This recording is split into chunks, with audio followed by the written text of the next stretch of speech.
السلام علیکم ورحمۃ اللہ وبرکاتہ۔ الحمد للہ وکفا وسلام علی حبیبہ المصطفیٰ، اما بعد فاعوذ باللہ من الشیطان الرجیم، بسم اللہ الرحمن الرحیم۔ ان اللہ وملائکتہ یصلون علی النبی یا ایہا الذین آمنوا صلوا علیہ وسلموا تسلیما۔ اللہم صل علی سیدنا و مولانا محمد معدن الجود والکرم وآلہ واصحابہ الکرام وابنہ الکریم وبارک وسلم صلاۃ دائمۃ سرمدا ابدا بحمدہ تعالی وبکرم مصطفیٰ صلی اللہ علیہ وسلم۔ آج کی اس شب میں قرآن عظیم کے 28 پارے مکمل ہو گئے۔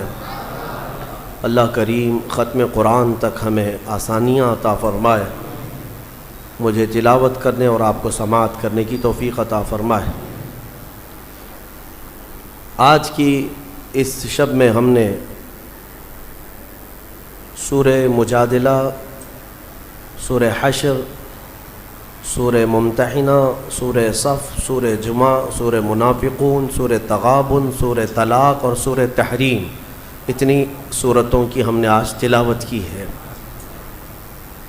اللہ کریم نے ان تمام سورتوں میں ایمان والوں کے لیے بہت سارے احکامات بیان فرمائے ہیں۔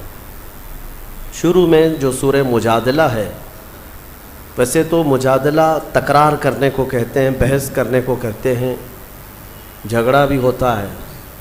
مسئلہ یہ تھا کہ ایک صحابی اور ایک صحابیہ جن کا آپس میں کچھ مسئلہ ہو گیا، وہ حضور پاک صلی اللہ تعالیٰ علیہ وسلم کی بارگاہ میں آئیں۔ کیا مسئلہ تھا؟ ایک ہے زہار۔ بہت کم لوگ یعنی عوام میں سے ان مسائل کو جانتے ہیں۔ طلاق تو سب جانتے ہیں، طلاق کی ہی طرح سے ایک اور چیز ہے زہار۔ جیسے طلاق سے عورت حرام ہو جاتی ہے مرد پر، زہار سے بھی مرد پر عورت حرام ہو جاتی ہے۔ وہ زہار کیا چیز ہے؟ زہار کا مطلب ہوتا ہے کہ مرد نے اپنی عورت کو کبھی یوں کہا، اپنے محرم عورتوں میں سے کسی ایک سے اس کو تشبیہ دیا۔ محرم عورتیں کیا ہیں؟ تمہاری ماں ہے، بہن ہے، بیٹی ہے، تمہاری پھوپھی ہے، خالہ ہے، یہ سب وہ عورتیں جو تم پر حرام ہیں، ہمیشہ کے لیے حرام ہیں۔ ان سے نکاح نہیں کر سکتے تم۔ ماں سے نکاح نہیں کر سکتا، بیٹی سے، بہن سے، بھانجی سے، بھتیجی سے، خالہ سے، پھوپھی سے، یہ محرم عورتیں حرام ہیں تم پر نکاح کرنا ان سے۔ ان عورتوں میں سے کسی ایک سے تم نے اپنی بیوی کو تشبیہ دیا، ایسے کہا کہ تو میرے لیے میرے ماں کے فلاں چیز کی طرح ہے، یا تو میرے لیے میری بیٹی کی طرح ہے، یا میری بہن کی طرح ہے۔ اس کو کہتے ہیں زہار۔ محرم عورتوں سے ان کو تشبیہ دینا اپنی بیویوں کو، یہ زہار ہے۔ اور عورت حرام ہو جاتی ہے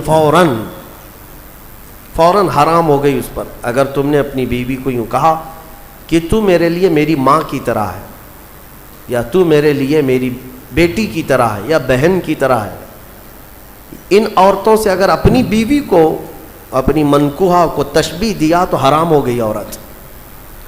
ایک صحابی کا ایک صحابیہ کے ساتھ ایسا معاملہ ہوا۔ خاتون عمر دراز تھی، دونوں کی بھی عمر ہو چکی تھی۔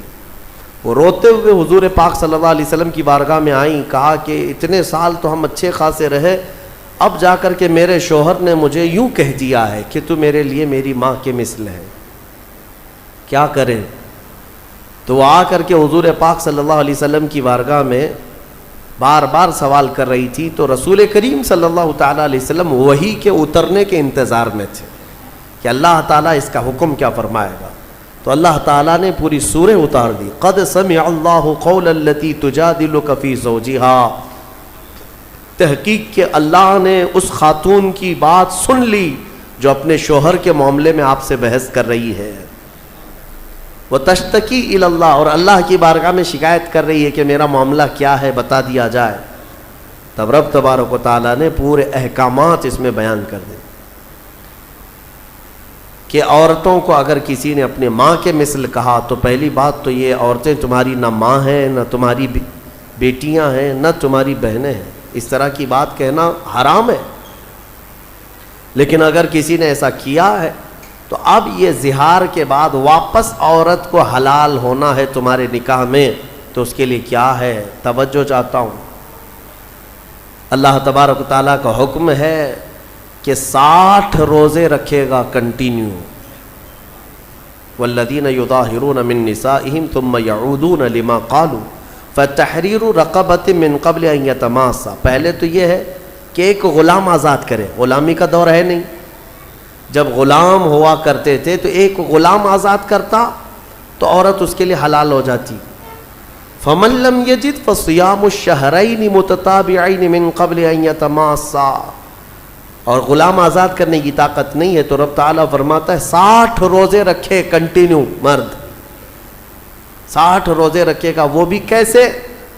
ایک بھی اگر بیچ میں چھوڑا تو پیچھے کے سب پھر غائب، پھر سے اسے کنٹینیو کرنا پڑے گا۔ اور ان 60 روزوں کے درمیان شوہر اور بیوی ایک دوسرے کو چھوئیں گی بھی نہیں۔ ہاں، زہار اس کو معمولی نہ سمجھے۔ اور پھر اگر اس کی بھی طاقت نہیں ہے فَمَن لَّمْ يَسْتَطِعْ فَإِطْعَامُ 60 مسکینا۔ اللہ نے فرمایا 60 روزے رکھنے کی اگر کنٹینیو طاقت نہیں ہے تو پھر 60 مسکینوں کو کھانا کھلائے، اس کے بعد پھر عورت حلال ہوگی۔ تو یہ زہار کے مسئلے جاننا چاہیے، اس طرح اپنی بیویوں کو مخاطب نہ کیا جائے، ارے میری ماں کی طرح ہے تو، میری بہن کی طرح ہے تو، میری بھانجی کی طرح ہے، پھوپھی کی طرح ہے، خالہ کی طرح ہے۔ یہ سب وہ عورتیں ہیں جو تم پر حرام ہیں، ان سے تشبیہ دینا اپنی عورت کو حرام ہے، اور بیوی تمہارے حرام ہو جائے گی تم پر۔ اس مسئلے کا اس سورہ مجادلہ میں اللہ تعالیٰ نے ذکر فرمایا۔ اس کے بعد کئی معاملات اس میں آئے، آداب بھی محفل کے بتائے جا رہے ہیں۔ اللہ تعالیٰ فرماتا ہے کہ جب ایک بات یاد رکھو، 3 لوگ تم لوگ بیٹھ کر بات کر رہے ہو، 3 لوگ بیٹھ کر کے کہیں بات کر رہے ہو، اللہ فرماتا ہے چوتھا تمہارا رب اس محفل میں ہے، دیکھ رہا ہے۔ اور اگر تم 5 لوگ بیٹھ کر کے بات کر رہے ہو تو چھٹا تمہارا رب تعالیٰ ہے جو تمہاری محفل کو دیکھ رہا ہے۔ اب یہاں سے احکام یہ بھی ملتے ہیں کہ محفل میں بیٹھے ہوں تو کانا پھوسی کرنا منع ہے۔ کانا پھوسی سمجھتے ہیں نا؟ جب سب لوگ بیٹھے ہیں تو کان میں کسی سے اکیلے سے بات کرنا، یہ محفل کے ادب کے خلاف، کیونکہ سامنے والے کے دل میں شیطان تمہارے خلاف باتیں ڈالے گا کہ یہ دونوں کچھ پلاننگ کر رہے ہیں، ایسی چیز جو ہم کو نہیں بتا رہے ہیں، اور یہاں سے دشمنیاں پیدا ہو جاتی ہیں۔ اور اللہ فرماتا ہے انما النجوى من الشیطان لیحزن الذین آمنوا۔ اللہ فرماتا ہے یہ کانا پھوسی کرنا یہ شیطان کی طرف سے ہوتا ہے، اور ایمان والوں کو بعد میں غمزدہ ہونا پڑے گا، غمگین ہونا پڑے گا، دوستیاں چھوٹ جاتی ہیں، ٹوٹ جاتی ہیں۔ کانا پھوسی نہ کریں کبھی بھی محفل میں بیٹھے ہوں۔ اگر 4 لوگ بیٹھے ہیں اور 2 لوگ الگ سے کانوں میں بات کرتے ہیں تو یہ بھی منع کیا گیا ہے۔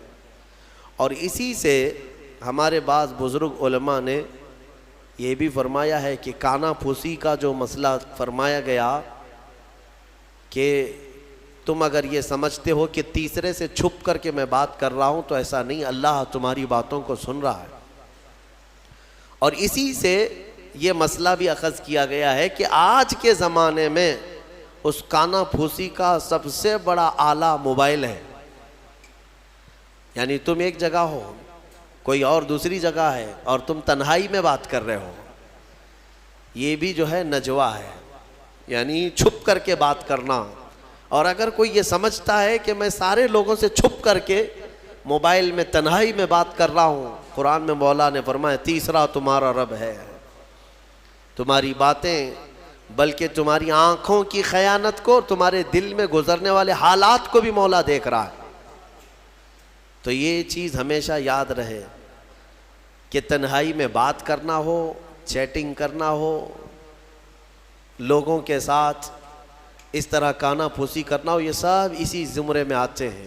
ان نوجوانوں کے لیے یہاں پر تنبیہ ہے جو یہ سمجھتے ہیں کہ رات کی تنہائی میں مجھے کون دیکھ رہا ہے، میں رات کے 2-2 بجے 3-3 بجے ماں باپ سے چھپ کر کے بات کروں اجنبی عورتوں سے جس سے تمہارا کوئی رشتہ نہیں ہے نکاح کا، اور تم یہ سمجھتے ہو کہ کسی کو پتہ نہیں چل رہا میرا اور اس کا معاملہ ہے. ہاں، یہ کھانا پھوسی ہے، یہ ناجائز طریقے سے ایک دوسرے سے بات کرنا اشد حرام ہے. اللہ رب العزت تمہارے ان حالات کو دیکھ رہا ہے. اور پھر میرے عزیزوں، کوئی اس طرح کے گناہ چھپتے نہیں، چھپتے ہیں. پھر چھپتے نہیں، چھپتے ہیں. تو یہ موبائل کی خیانت کو بھی اپنے ذہن میں رکھیں.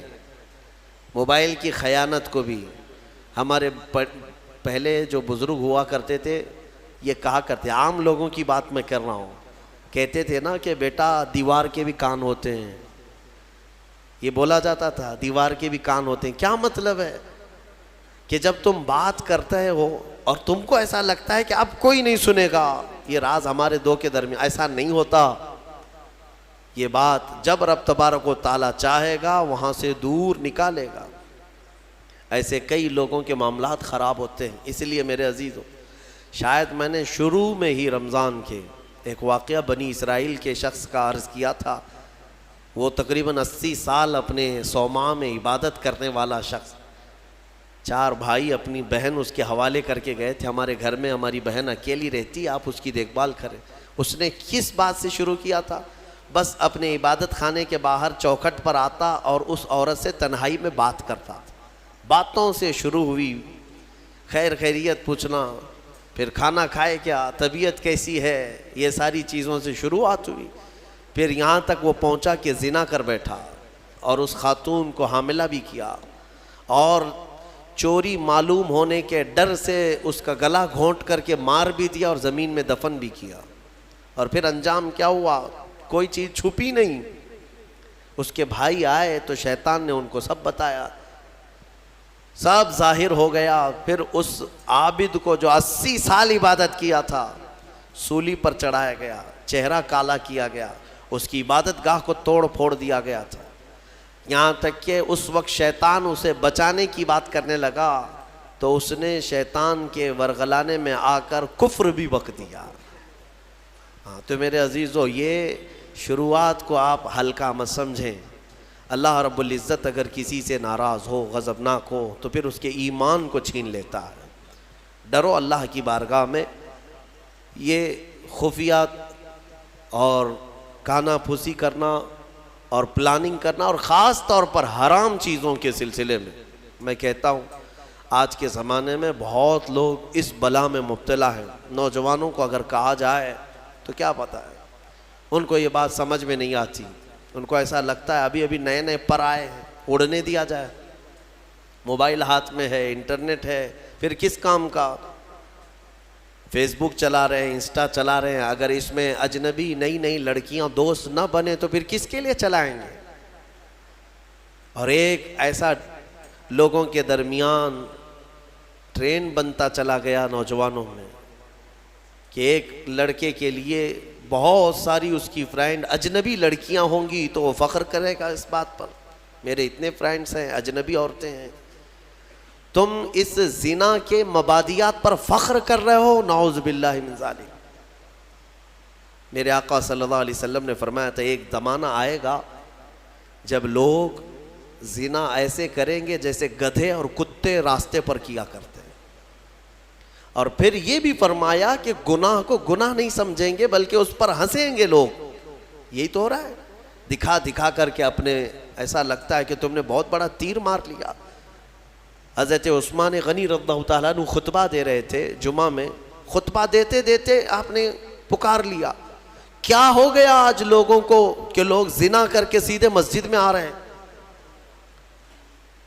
تو اتنا بڑا جملہ. تو ایک شخص اٹھا اور کہا کہ اے خلیفہ، کیا آپ کو بھی علم غیب ہے؟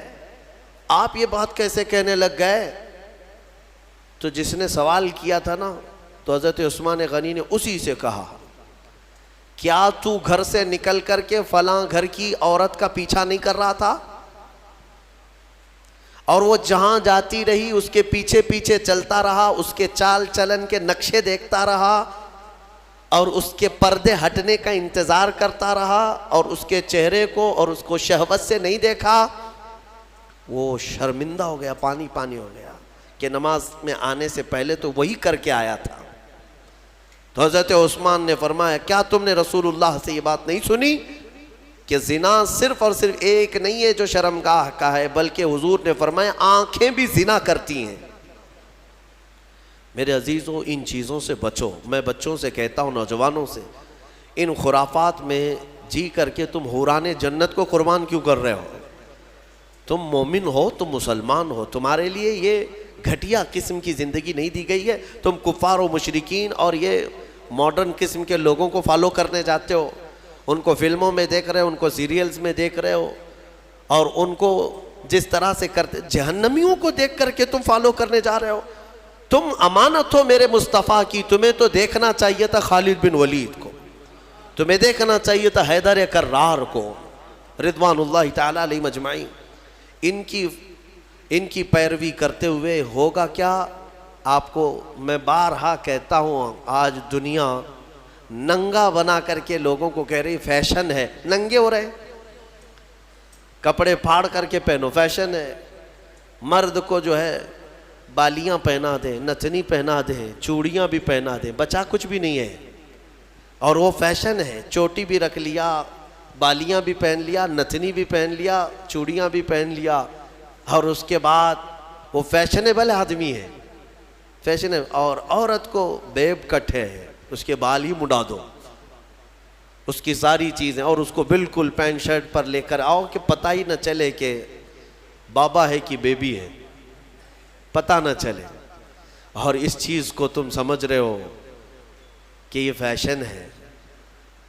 اور اگر کپڑے پھاڑ کر پہننا، چھوٹے کپڑے پہننا، میں بارہا اس جملے کو کہتا ہوں، عورتیں یہ سمجھتی ہیں کہ شارٹس پہننا، بہت کم کپڑے پہننا یہ فیشن کی علامت ہے، تو بھینس تو سب سے زیادہ فیشنیبل ہے، وہ تو کچھ بھی نہیں پہنتی۔ گائے، یہ سب تو بہت فیشنیبل ہے کہ کچھ نہیں پہنتی۔ اگر ننگا ہونا ہی فیشن ہے تو جانور اچھا فیشن کرتے ہیں۔ تم کو اندازہ بھی نہیں، یہ جانوروں کی زندگی پر تمہیں لایا جا رہا ہے، تم فیشن کہہ رہے ہو اس کو۔ انسان وہ ہے کہ زمین پر چلے تو شرم و حیا کا پیکر بن کر کے چلے۔ میرے عزیزوں، یہاں پر یہ جو نجوہ کی بات آئی، اس کو میں آپ کے سامنے رکھا، اور مجلس کے آداب اللہ تعالیٰ فرماتا ہے وَإِذَا قِيلَ لَكُمْ تَفَسَّحُوا فِي الْمَجَالِسِ فَافْسَحُوا يَفْسَحِ اللَّهُ لَكُمْ۔ جب تم سے کہا جائے مجلس میں کسی آئے ہوئے مومن بھائی کے لیے جگہ دے دو تو جگہ دے دیا کرو، اللہ فرما رہا ہے۔ کوئی بعد میں آیا محفل میں تو جگہ دینے کے لیے اگر تم سے کہا جائے تو جگہ دے دو، کیا ہوگا؟ اللہ تمہارے دل کو کشادہ فرمائے گا۔ یہ نہیں ہے کہ ادھر بھی چوڑے ہو جاؤ ادھر بھی چوڑے ہو جاؤ، آنے کی جگہ ہی نہ تھے۔ لیکن مومنین کی جماعت میں ہوا کرتا ہے کہ الحمدللہ ہم سمٹ کر کے بیٹھتے ہیں اور آنے والوں کو جگہ دیا کرتے ہیں۔ یہ میرے آقا کی محفل کے آداب تھے، صحابہ یہی کیا کرتے تھے، ہر ایک کو بیٹھنے کی جگہ مل جائے۔ اور آنے والے کے لیے یہ آداب سمجھ لو کہ تم لیٹ سے آئے تو سب کی گردنیں پھلان پھلان کر کے آگے آنا یہ بھی ناجائز ہے۔ ہاں، تم کو جہاں جگہ ملی وہاں بیٹھ جاؤ، یہ نہیں کہ سب کے کندھے ایک ادھر ایک ادھر کرتا کرتا آیا۔ جمعہ کے دن اکثر یہ دیکھا جاتا ہے مسجدیں بھری رہتی ہیں، پھر بھی لیٹ سے آئے نواب صاحب اور سب کی صفیں چیرتے چیرتے آگے آ رہے ہیں، ان کو پہلی صف کا ثواب چاہیے۔ ہاں، سو کر کے اٹھ کر کے ابھی غسل کر کے آئے اور پہلی صف کا ثواب چاہیے جب خطبہ ہو رہا ہو۔ ان کو پتہ ہی نہیں ہے گردنیں چیر کر کے پہلی صف میں آنے والے کے لیے میرے آقا نے کیا فرمایا۔ حضور پاک صلی اللہ علیہ وسلم فرماتے ہیں جو اس طرح گردنیں پھلان پھلان کر کے مسجد میں آگے آتا ہے، کل قیامت کے دن وہ اسی طرح اچھلتے اچھلتے دوزخ میں جائے گا، اسی طرح سے کودتے کودتے وہ جہنم میں جائے گا۔ یہ اتنی بڑی وعید ہے یہ۔ ہاں، یہ اور بات ہے کہ دور کھڑا ہو جائے اور امام یا جو ذمہ دار ہے وہ لوگوں سے کہیں کہ آگے اگر جگہ خالی ہے تو اس کو پر کر لیں، پیچھے والوں کو جگہ مل جائے۔ یہ امام اعلان کر سکتا ہے یا جو یہاں پر ہو، لیکن آنے والے کو پیچھے سے یہ اجازت نہیں دی گئی کہ تم سب کی گردنیں ادھر ادھر کرتے ہوئے آؤ، وہ تو غلطی اس کی ہے، اتنی دیر سے آیا کیوں؟ یہ مجلس کے آداب ہمیشہ ملحوظ رکھیں، کوئی بھی اس طرح سے جمعہ کی نمازوں میں گردنیں پھلان کر کے مت آؤ، بہت بڑی وعید ہے اس پر، بہت بڑی سزا کی اللہ کے نبی نے وعید سنائی ہے۔ بہرحال ہم نے سورہ حشر بھی تلاوت کی ہے، میں آج گفتگو کو سمیٹتا ہوں۔ میں سورہ حشر کے بارے میں عرض کر رہا تھا، سورہ حشر جس کی آخری آیتیں میرے رب ذوالجلال کے اسماء حسنی ہیں، هو اللہ الذی لا الہ الا ہو عالم الغیب والشہادۃ هو الرحمن الرحیم۔ یہ جو 3 آیتیں ہیں، اس کی فضیلت میں فرمایا گیا کہ جو یہ رات کو پڑھ کر کے سوئے گا اللہ اسے شہادت کی موت عطا فرمائے گا۔ ہاں، اگر اس کا انتقال اس رات کو ہو گیا تو شہیدوں میں اٹھایا جائے گا۔ یہ آیتیں یاد کر لو، سورہ حشر کی آخری آیتیں ہیں، اس کی بڑی فضیلت ہے۔ اس کے بعد میرے آقا صلی اللہ تعالیٰ علیہ وسلم کے صحابہ کے متعلق اور صحابیات کے متعلق احکامات آئے ہیں سورہ ممتحنہ میں اور سورہ صف میں۔ اللہ تعالیٰ صحابہ کی تعریف میں فرماتا ہے ان اللہ یحب الذین یقاتلون فی سبیلہ صفا کأنہم بنیان مرصوص۔ بے شک اللہ اس جماعت سے بہت محبت کرتا ہے کہ جب وہ اللہ کی راہ میں لڑنے کے لیے صفیں لگاتے ہیں تو ایسے مضبوط کھڑے ہوتے ہیں جیسے سیسا پلائی ہوئی دیوار۔ صف کے نام سے پوری سورہ ہے، یہی صفیں ہیں۔ وہ صحابہ کی صفیں کیسی تھی جن کا ذکر قرآن میں آیا۔ ہاں میرے عزیزوں، ان کو چیر کر کے کوئی جا نہیں سکتا تھا، اتنی مضبوط صفیں ہوتی تھیں۔ آپ اندازہ کرو، حضرت عمر فاروق رضی اللہ تعالیٰ عنہ کی شہادت جو ہوئی ہے نا، وہ مسجد نبوی میں ہوئی۔ آپ فجر کی نماز پڑھا رہے تھے، 1 رکعت پڑھا چکے تھے۔ ابو لولو مجوسی یہ آیا، حضرت عمر فاروق رضی اللہ تعالیٰ عنہ سے اسے بغض تھی، بغض اور عداوت تھی، بغض رکھتا تھا۔ تو اس نے ایک خنجر اپنے جبے میں چھپا کر رکھا تھا اور پہلی صف میں آ کر کھڑا تھا۔ جب حضرت عمر نماز پڑھا رہے تھے، 1 رکعت ہوئی تو پیچھے سے اس نے حملہ کیا۔ وہ خنجر اتنا سخت تھا کہ پیٹھ سے سینے کی طرف باہر آیا اور حضرت عمر مصلی پر گر گئے۔ لیکن مسجد نبوی میں صحابہ سب نماز پڑھ رہے ہیں، نہ نماز توڑے، نہ بھاگو پکڑو دوڑو، کچھ نہیں۔ حضرت عمر مصلی پر رہے۔ حضرت عبد الرحمن بن عوف جو پیچھے کھڑے تھے آگے بڑھ گئے اور 1 رکعت آپ نے پڑھائی، کسی نے نماز توڑی نہیں۔ وقت کا خلیفہ زخمی ہوا ہے لیکن صحابہ کی نماز ٹوٹی نہیں۔ آگے بڑھ کر کے حضرت عبد الرحمن بن عوف نے 1 رکعت اور جو بچی تھی کمپلیٹ کروائی۔ سلام پھیرنے کے بعد، ارے قاتل جس نے خنجر مارا ابو لولو، سارے صحابہ نماز میں ہیں، وہ تو کب کے بھاگ جاتا، لیکن وہ پہلی صف کو بھی کراس نہیں کر سکا۔ نماز کی پوری حالت ہونے تک صحابہ کی وہ بھاگنے کی ہر ممکن کوشش کرتا رہا لیکن کسی صحابی کی صف توڑ نہیں سکا۔ وہ کیسی صف بناتے ہوں گے؟ یہ صف اتنی مضبوط کہ وہ قاتل ان صحابہ کے بیچ سے صفوں کو چیر کے جا نہیں سکا۔ اور اللہ نے یوں ہی نہیں فرمایا کأنہم بنیان مرصوص، وہ ایسے صف لگاتے ہیں جیسے سیسا پلائی ہوئی دیوار ہے، کوئی ان کو کراس کر کے جا نہیں سکتا تھا۔ یہاں آج ہمارے حالت ایسی ہی ہیں، صفوں میں کوئی وہاں کھڑا ہے کوئی یہاں کھڑا ہے۔ کچھ لوگ تو یہ سوچتے ہوں گے اس کے کپڑے پہ دھول ہے، لگوں گا تو مجھے کپڑے پہ دھول نہ لگ جائے۔ میرے عزیزوں، اللہ تبارک و تعالیٰ نے یہاں مسجد میں جماعت کے لیے جو حکم فرمایا وہ اسی فرق کو مٹانے کے لیے کہ غریب اور امیر دونوں شانہ بشانہ کھڑے رہیں۔ صف میں اس بات کا ہمیشہ اہتمام کرو کہ تمہارا کندھا بازو والے کے کندھے سے لگ جائے، کندھا، یہاں تک کہ حضور پاک صلی اللہ تعالیٰ علیہ وسلم ہر نماز میں رکعت باندھنے سے پہلے حضور یہ اعلان کرتے تھے استقیموا واستووا واعتدلوا، لوگوں سیدھے ہو جاؤ، صف برابر کر لو، ٹھیک ٹھیک کھڑے ہو جاؤ، وسدوا الخلل، تھوڑی سی بھی اگر جگہ باقی ہے تو پوری کر لو، اس کے بعد اللہ اکبر کہتے تھے۔ یہ سنت ہے، سنت ہے نماز قائم کرنے سے پہلے، جماعت سے پہلے امام کا یہ اعلان کرنا کہ اپنی صفیں درست کر لو۔ حضور پاک صلی اللہ تعالیٰ علیہ وسلم کا اعلان ہوا کرتا تھا، حدیث میں موجود ہے، یہاں تک کہ ایڑی سے ایڑی برابر رکھنے کو کہا گیا ہے۔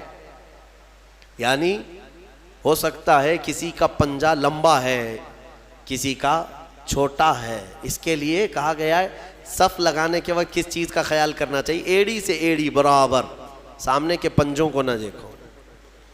ایڑی کی ہڈی، تمہاری ایڑی کی ہڈی بازو والے کی ایڑی کی ہڈی کے برابر لگتی جائے، یہ الصاق ہے۔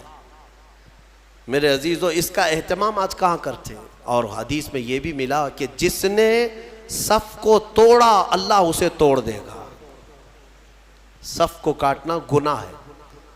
ہاں، اگر اتنی جگہ خالی رہ گئی کہ ایک آدمی آ سکتا ہے اور نہیں بھرا آپ نے صف، تو دونوں گنہگار ہیں، دونوں ادھر والے ادھر والے، اور پیچھے کی صف والا بھی گنہگار ہے کہ آگے اس نے جگہ دیکھا اور پھر بڑھ کر کے صف کو مکمل نہیں کیا، وہ بھی گنہگار ہے۔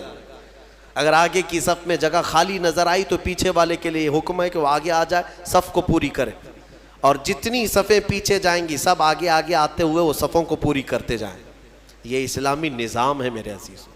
میں آپ کو اس صف کے متعلق ایک اچھی بات بتا کر اپنی گفتگو کو سمیٹتا ہوں۔ توجہ، ایک بڑے اسلامی اسکالر ہیں، انہوں نے ایک مغرب زدہ شخص ہے یورپ کا یا امریکہ کا، اس سے پوچھا کہ آپ کی جو ویل ٹرینڈ فوج ہے، سولجرز ہیں، امریکہ کی ہے، دنیا کی سب سے مضبوط فوج مانی جاتی ہے، آپ کے 10,000 فوج کو اگر میدان میں جمع کرنے کی بات آئی تو کتنی دیر لگے گی آپ کو ان فوجیوں کو ترتیب میں لانے کے لیے جو ٹرینڈ ہے؟ تو اس نے کہا کہ ہم کو 10,000 فوج کو لانے کے لیے جو سب سے سپر فاسٹ کنٹری ہے اس کی بات کر رہا ہوں، انہوں نے کہا 4-5 گھنٹے لگ سکتے ہیں، 3 گھنٹے لگ سکتے ہیں، اتنی فوج 10,000 فوج کو ترتیب دینے کے لیے۔ اور پھر الگ الگ کنٹریز کی بات کیے کہ یہاں کی فوج اتنی جلدی کر لے گی، وہاں کی فوج اتنی جلدی کر لے گی، لیکن گھنٹہ بھر سے پہلے تو کوئی بھی ترتیب میں نہیں آئے گی۔ تو اس اسلامی اسکالر نے یہ کہا کہ تمہاری تربیت یافتہ فوج میدان میں صف لگانے پر آئے تو اتنے گھنٹے لگ جاتے ہیں، لیکن ہمارے ہاں بغیر تربیت یافتہ دیہاتوں کے رہنے والے بھی حرم شریف میں 1 لاکھ سے زیادہ کی تعداد میں ہیں۔ امام ادھر اللہ اکبر کہنے کے لیے کھڑا ہوتا ہے، 1 منٹ میں سب کی صفیں درست ہوتی ہیں۔ یہ اسلام کا نظام ہے، یہ اسلام کا نظام۔ مسجدوں میں کوئی صفیں لگانے کے لیے نوکر رکھے جاتے ہیں کہ ادھر آؤ، ادھر صحیح کھڑے ہو جاؤ، ادھر کھڑے ہو جاؤ؟ اگر یہی کیا جائے تو ظہر سے عصر ہو جائے گی، عصر سے مغرب ہو جائے گی۔ ہاں، یہاں کسی بھی مسجد میں کیا خادم رکھے جاتے ہیں صفوں کو صحیح کرانے کے لیے، سب کا چیک کر کے آؤ سیدھے کھڑے ہیں نہیں کھڑے ہیں؟ نہیں ہے۔ ہم تو اسکول میں بھی دیکھتے رہے کہ بچپن سے صفیں لگانے کے لیے 1 ہاتھ کے فاصلے پر کھڑے ہو جاؤ، اور ٹیچرز چلاتے چلاتے تھک جاتے ہیں، صفیں بنتی نہیں ہیں۔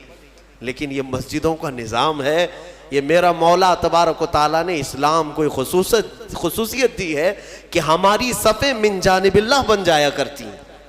یہ اللہ تعالیٰ کی طرف سے، اللہ تعالیٰ ہماری صفوں کو مضبوط عطا فرمائے، ہماری صفوں میں وحدت عطا فرمائے۔ اس صف کی ایک خصوصیت یہ ہے کہ میرے عزیزو، جب شانے سے شانہ مل گیا ہے تو اللہ سے دعا کرو کہ ہمارا دل سے دل بھی مل جائے۔ ہاں، جب شانے سے شانہ مل جاتا ہے اللہ سب کے دلوں میں بھی اتحاد عطا فرمائے۔ سورہ صف کے بعد سورہ جمعہ بھی ہم نے پڑھی ہے، سورہ منافقون بھی ہم نے تلاوت کی ہے، اور اخیر میں آج کی تفسیر کو سمیٹتے ہوئے یہ عرض کروں گا کہ اللہ تبارک و تعالیٰ کی آج ذکر کی محفل ہے۔ سورہ جمعہ میں اللہ تعالیٰ نے فرمایا وَاذْكُرُوا اللَّهَ كَثِيرًا، اللہ کا ذکر کثرت سے کرو، کثرت سے کرو۔ اے میرے عزیزو، اس ذکر نہ کرنے کی وجہ سے ہماری روحیں کمزور ہیں، ہمارے دل مرجھائے جا رہے ہیں۔ تمہیں پتہ ہے جسم کو بھوک لگتی ہے، جسم کو کھانے کی بھوک لگتی ہے، اگر کھانا نہ دو تو پھر جسم کمزور ہوتا ہے اور چکر آنے لگتے ہیں۔ آپ روح کو برسوں سے نہیں کھلائے، روح بھی بھوکی ہوتی ہے اور اس کی بھوک اللہ کے ذکر سے مٹتی ہے، اس کی غذا اللہ کا ذکر ہے۔ روح کو کھانا کھلایا نہیں تو کب سے کمزور ہوگی، کب سے کمزور ہوگی۔ میں آپ کو بتاؤں ذکر میں اتنی طاقت ہے، اتنی طاقت، اللہ اکبر۔ میں نے بزرگوں سے سنا، آپ جانتے ہیں کہ ایک تپسیا کرنے کا طریقہ جو سادھوؤں کے پاس ہے وہ کیا ہے؟ صوفیہ اکرام، جو ہمارے صوفیہ اکرام ہیں، نفس کشی کرتے تھے اللہ کے ذکر سے۔ اسی کو حاصل کرنے کے لیے بہت سارے سادھو بھی آیا کرتے تھے صوفیہ اکرام کے پاس۔ آج بھی مارہرہ مطہرہ میں یہ روایت موجود وہاں کی کتابوں میں ہے کہ کئی جگہ کے سادھو وہاں پر تربیت لینے آتے تھے۔ کس چیز کے لیے؟ تپسیا، آتما کی شکتی، روح کی طاقت حاصل کرنے کے لیے۔ اولیاء کاملین کے پاس حضرت شاہ حمزہ عینی رضی اللہ تعالیٰ عنہ، مارہرہ مطہرہ کے ایک بڑے بزرگ ہیں، ان کا معمول تھا یہ سانس کو روک کر کے ذکر کرتے تھے۔ یعنی صوفیہ میں ذکر کا ایک طریقہ یہ بھی ہے، حبس دم، پاس انفاس جس کو کہتے ہیں، یعنی سانسوں کو بھی کنٹرول کر لیا جاتا ہے۔ سب سے زیادہ تم کس چیز کے محتاج ہو دنیا میں؟ کھانے کے، پینے کے، کس چیز کے؟ سانس کے محتاج ہو سب سے زیادہ۔ اور صوفیہ یہ کہتے ہیں کہ دنیا میں جو سب سے زیادہ ضروری چیز ہے اس سے بھی چھٹی حاصل کر لو، سوائے اللہ کے ہم کسی کے محتاج نہیں، سوائے اللہ کے ہم کسی کے محتاج نہیں۔ تو یہ ایسی اچانک نہیں آتا، تربیت کی ضرورت ہوتی ہے، برسوں اس میں مجاہدے ہوتے ہیں۔ صوفیہ اکرام، اولیاء اکرام کن کن چیزوں سے چھٹی لے لیتے ہیں پتہ ہے؟ کھانے پینے کی خواہش باقی نہیں رکھتے، ہر چیز کو چھوڑ دو، اب مجھے حاجت ہی نہیں ہے اس چیز کی، کھانے کی طبیعت ہی نہیں مانتی۔ باڈی کو جیسے آپ عادت ڈالیں گے یہ باڈی ویسے ایکسیپٹ کرے گی، تربیت کرنے کی ضرورت ہے۔ صوفیہ اکرام میں بعض اولیاء وہ ہیں جو نیند سے اپنے آپ کو آزاد کر لیتے، سونا ہی نہیں ہم کو، جس چیز کا غلبہ اپنے اوپر آ سکتا ہے اس سے آزادی لینا ہے۔ میرے عزیزو یہاں تو ایسا ہے کہ نشے سے آزادی نہیں کر پا رہے ہیں، اور وہ صوفیہ روز مرہ کی حلال چیزوں سے بھی اپنے آپ کو آزاد کر لیتے تھے، کسی چیز کو اپنے اوپر حاوی ہونے نہیں دیتے۔ میں اللہ کا بندہ ہوں، صرف اس کا محتاج ہوں، باقی کسی چیز کا نہیں۔ میں آپ کو ایک بتاتا ہوں، حضرت شاہ مینا رحمۃ اللہ علیہ لکھنؤ کے بڑے بزرگ ہیں، آج بھی لکھنؤ میں ان کا مزار پاک ہے۔ جب یہ مجاہدہ کرتے تھے نیند کو ختم کرنے کے لیے، جانتے ہیں ایک اونچی دیوار پر، اتنی چھوٹی سی دیوار ہے، دیوار پر چڑھ کر کے نماز پڑھتے تھے رات کے وقت۔ دیوار پر چڑھ کر کے عبادت کرنے کی کیا ضرورت ہے؟ وہ اتنی اونچی دیوار تھی، رکوع کرتے، سجدہ کرتے اور لمبا قیام، اور لوگ ان سے کہتے کہ حضور یہاں عبادت کریں، وہاں کیوں؟ کہتے کہ عبادت کے درمیان اگر اونگ آئے، جھپکی آئے تو پھر میں اپنے جسم کو سزا دینا چاہتا ہوں کہ وہ دیوار سے نیچے گر جائے۔ جو اللہ کی عبادت میں غفلت کرے گا اس جسم کی سزا یہی ہے کہ وہ دیوار سے نیچے گر جائے۔ حضرت ابو بکر شبلی ایک مرتبہ ذکر کی مجلس میں رات کے وقت بیٹھے، آنکھوں میں غنودگی آئی، یعنی تھوڑی جھپکی آئی۔ یہاں تو پورا کئی لوگوں کی نماز ہی نیند میں ہو جاتی ہے، ہاں جمعہ کا خطبہ تو اکثر نیند میں جاتا ہے، بعد میں پتہ چلتا ہے جب جماعت کے لیے امام کھڑے ہو رہے ہوتے ہیں، پورا خطبہ پتہ ہی نہیں۔ کچھ لوگ تقریر خواب میں سنتے رہتے ہیں اور خطبہ چوتھے آسمان پر پہنچے ہوتے ہیں۔ میرے عزیز ہو، حضرت ابو بکر شبلی کو ایک بار صرف جھپکی آئی تھی، اس کی وجہ سے انہوں نے کیا کیا جانتے ہیں؟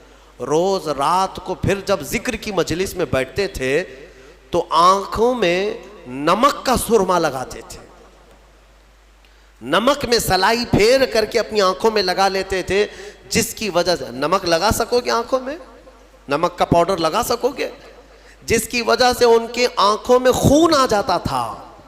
لوگ کہتے ہیں آپ کے مریدین کے حضور کیوں آنکھوں کو اتنا تکلیف دیتے؟ فرماتے ہیں ان آنکھوں کی سزا یہی ہے جو اللہ کے ذکر سے غافل ہوئی تھی۔ ایک بار جو جھپکی آئی، یہ حاضر کیوں نہیں تھی مجلس میں؟ میرے عزیزو یہ ذکر کے آداب جو ہے صوفیہ اکرام سے سیکھنے کی ضرورت ہے. کبھی کبھار آپ یہ ذکر کی مجلسیں قائم کرو اور پھر دیکھو تمہاری زندگی میں انقلاب نہ آئے تو پھر مجھ سے کہنا. دنیا پھیکی لگنے لگ جائے گی. میں محسوس کیا ہے جن نوجوانوں کو ہم نے ذکر کی عادت ڈالی وہ رات کے 12 بجے بھی اپنی ساری مصروفیات چھوڑ کر, نیند وغیرہ چھوڑ کر, ممبئی جیسے شہر میں رات کے 12 کے بعد ذکر کی مجلس میں آتے تھے تو 400 سے 500 کی تعداد میں وہ پورے جمع ہو جاتے. ان کو کون سی چیز کھینچ لاتی؟ کیا ہم نان کھٹائی دے رہے ہوتے, پیسے دے رہے ہوتے؟ نہیں. جس کو ذکر کی لذت ملتی ہے وہ کھانے سے زیادہ بھوکا ذکر کا ہو جاتا ہے, اسے بھوک لگنے لگتی ہے. عادت ڈال کر کے تو دیکھو اس ذکر کی مجلس کو.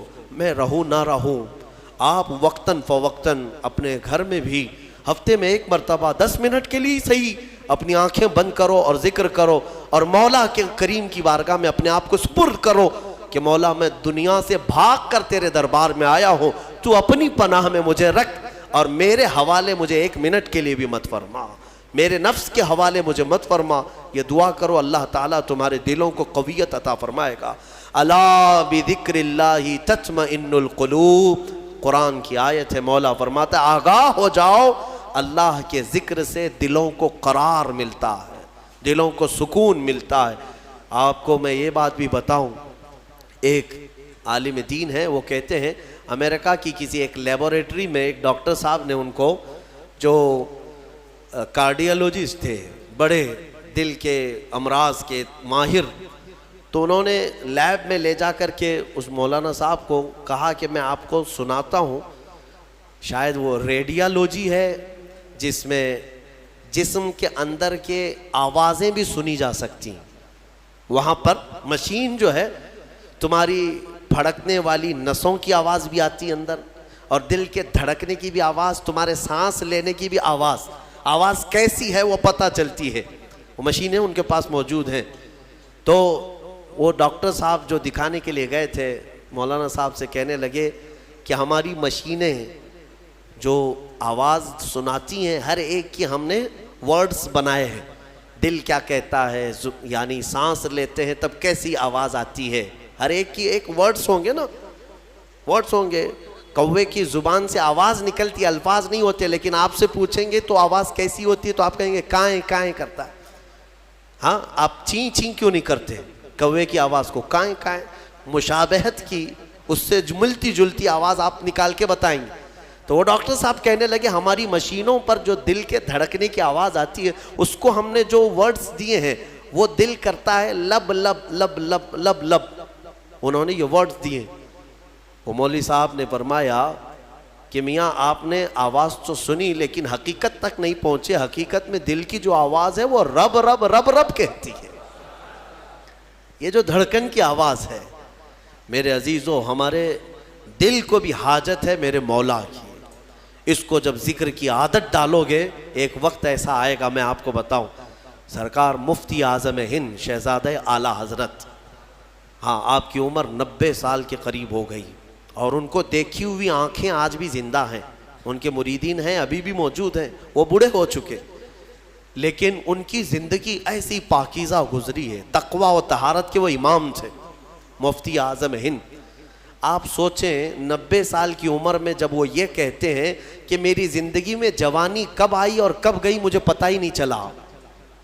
یہ کون کہہ سکتا ہے جس نے جوانی کی عیش نہ کیا ہو؟ ان کے متعلق ان کے خلیفہ ہیں, وہ فرماتے ہیں کہ اخیر زمانہ ان کا جو نزع کے عالم میں گزرا وہ بھی لمبا گزرا ہے. ہاں, یعنی تکلیف بہت شدت کی تھی. تو سوئے رہتے بستر پر, ان کے حجرے میں جو جاتے مرید ہوں یا خلیفہ, کہتے ہیں کہ آپ بستر پر لیٹے رہتے, زبان بند رہتی, لیکن پورے کمرے میں اللہ اللہ اللہ اس طرح کی آواز آتی تھی. یہ آواز کہاں سے آتی؟ ان کے خاص خلیفہ ہیں, خادم, فرماتے ہیں کہ یہ مفتی اعظم ہند کے کراہنے کی جو دل کی آواز ہوتی تھی, زبان نہیں ہلتی تھی لیکن دل سے جو کراہنے کی آواز ہوتی اسے غور سے کوئی سنتا تو وہ دل سے آواز یہی آتی, اللہ اللہ اللہ. میں نے ذکر کی مجلس میں کئی مرتبہ آپ سے یہ کہا ہے کہ اللہ کریم اتنا قادر مطلق ہے کہ جو اس کا ذکر کرنے کی عادت ڈالتا ہے اپنی زندگی میں، جب سب کے دل مر جاتے ہیں مولا ذاکر کا دل زندہ رکھتا ہے۔ ہاں تمہارا دل بولنے لگ جائے گا، زبان بند ہو جائے لیکن دل بولنے لگ جائے گا۔ اللہ کریم ہمیں ذکر کرنے والا دل عطا فرمائے، غفلت میں پڑے رہنے والے دلوں سے اللہ ہمیں دور و نفور رکھے۔ وصلی اللہ تعالی علی خیر خلق محمد وآلہ واصحابہ اجمعین۔